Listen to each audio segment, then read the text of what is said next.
Ieuan, debut in the World Champs, Yeah. obviously not the result you wanted. Talk me through the race today, please. No, definitely not the result I wanted. Just one of those days where I didn't feel myself.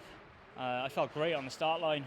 I came in super confident, felt like I was ready to roll a big PB. Training was great this week. Hurdles were great. Been running the past couple of days feeling super fresh, bouncy, out on the warm-up track, really feeling good, feeling reactive and explosive and ready to run fast. And the first few laps they just ticked off, no problem. I was in the pack, I was exactly where I wanted to be, following the pace. And then once it started picking up, I just kind of noticed, like, I was looking at the clock a little bit and noticing the laps weren't quick as they felt.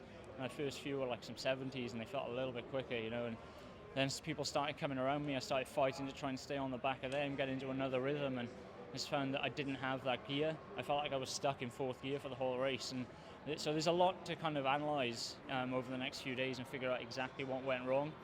Like I say, it's naturally not the result I wanted, so I'm super disappointed because I want to come here and perform to the best of my ability for the team, and I don't feel like I did that today. I think there's a lot of work to be done on my barriers. My hurdling's pretty good, but it's still not as fluid as it needs to be.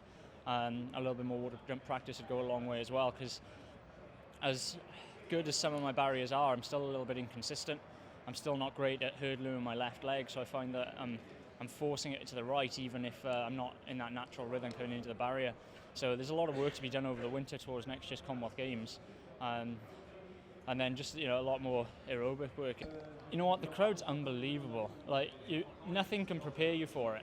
I came down here yesterday, with it being my first major champs, and I just sat in the stand and I wanted to kind of take the crowd in and get a feel for what it's going to be like. But even doing that, you're not ready for the noise that crowd's going to make. So just on the start line, I breathed it in, I took their energy in, and I think that helped me over the first few laps. And when I started to fade big time, it was the crowd that kind of kept me going to the end.